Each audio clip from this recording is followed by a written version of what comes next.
dukun-dukun yang menyamar dengan pakaian ustadz. Maka kita umat Islam harus waspada, harus bisa membedakan mana dukun, mana ustadz. Karena kalau kita datang ke dukun, ini bisa membahayakan iman kita, bisa membahayakan akidah kita. Rasulullah SAW menyampaikan, man ata arafan, barang siapa mendatangi orang yang bisa menerawang, wasa'alahu an syai'in, kemudian engkau menanyakan satu perkara kepadanya, lam tuqbal lahu salatun arba'ina lailatan, enggak diterima salatnya selama 40 malam.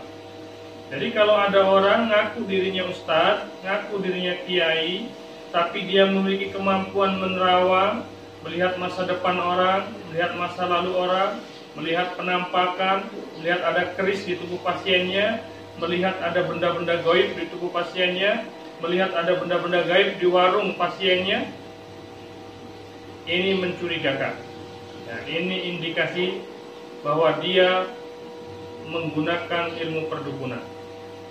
Ya, karena orang yang benar itu tidak memiliki kemampuan menerawang. Ya, jadi kalau ada orang bisa menerawang, kemungkinannya cuma dua. Kemungkinan pertama, dia ngaku-ngaku saja, padahal dia nggak memiliki kemampuan. Kemungkinan kedua, dia pandangannya ditipu oleh jin. Mungkin teman-teman sekalian pernah mendengar istilah orang yang dibuka indera keenamnya. Orang yang semula tidak memiliki indera keenam, setelah dibuka, dia jadi memiliki kemampuan melihat makhluk-makhluk astral. Jadi, saudara-saudara sekalian perlu tahu bahwa dibuka indera keenam itu sama dengan dimasukkan jin. Jadi begitu jinnya masuk ke dalam tubuh orang tersebut, orang yang tadinya tidak bisa melihat jin, dia jadi nampak. Kenapa? Karena jin itulah yang sesungguhnya nampak, jin yang ada dalam tubuhnya. Dia mempengaruhi pandangan matanya, mempengaruhi pendengarannya, mempengaruhi perasaannya, sehingga seolah-olah dia melihat jin. Itulah yang terjadi kepada orang-orang yang ngaku memiliki indera keenam dan mampu melihat jin dalam wujud aslinya. Ya.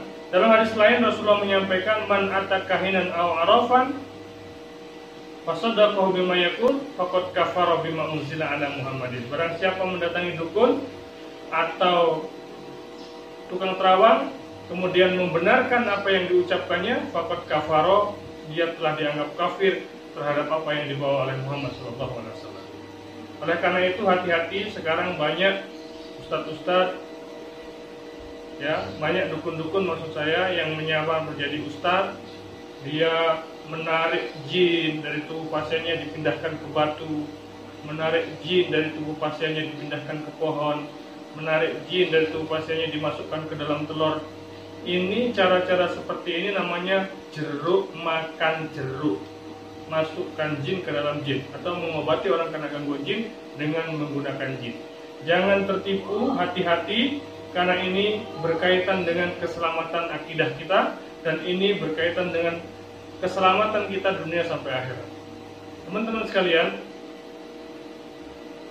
coba berikut saya sampaikan ciri-ciri seorang dukun. Ciri-ciri yang pertama, dia tukang terawang.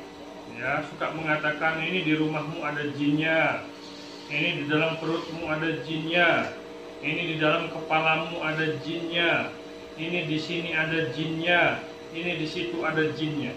Dia sering menerawang dan mengaku bahwa dia bisa melihat jin. Ini dukun. Yang kedua, dia menawarkan bantuan.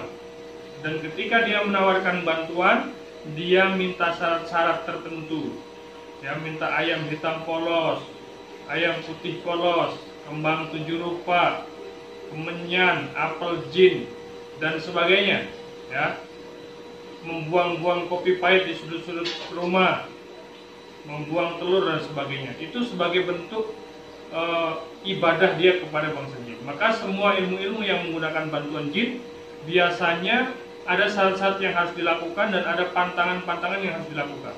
Dan syarat-syarat serta pantangan tersebut adalah sesuatu yang tidak dipantang dalam syariat. Misalnya nggak boleh makan jantung ayam, nggak boleh makan jantung pisang, nggak boleh makan jenis pisang tertentu.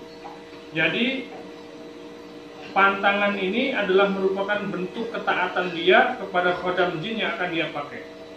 Nah, jadi sebenarnya jin itu nggak makan ayam, jin itu nggak makan kopi pahit, jin itu nggak makan serutu, jin itu nggak makan jajanan pasar. Adapun yang dikeluarkan itu oleh mereka itu hanyalah bentuk loyalitas dan ketaatan mereka kepada khodam yang akan digunakan. Ini ciri-ciri kedua. Ya. Ciri-ciri ketiga, dia memberikan benda-benda jimat-jimat, wafak, rajah, keris, gelang, kalung, cincin, batu akik sebagai pengaman. Ya, suruh selipkan di sini, suruh letakkan di sini, suruh tanam di sini. Ini fik. Kalau itu yang dilakukan itu adalah rukun.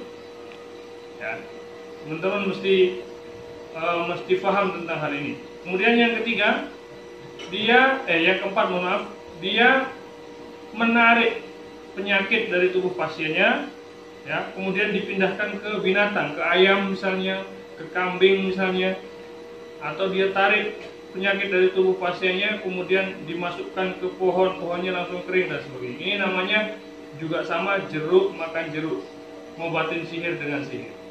Ya, nah masyarakat kita ini sekarang banyak tertipu karena menganggap bahwa ini katanya sihir putih, ini baca bismillah dan sebagainya. Ya, walaupun dia baca bismillah, ada mantra-mantra lain yang dia masukkan ke situ. Maka cara-cara dukun yang berikutnya adalah mereka talbisul haq wa bil batil, mencampurkan antara unsur hak dan unsur batil, digabungin jadi satu. Di satu sisi dia membaca bismillah, tapi di sisi lain dia membaca mantra-mantra lain. Di satu sisi dia membaca potongan ayat-ayat Al-Quran, tapi disambung dengan kalimat-kalimat batil yang lain. Ini mengundang jin.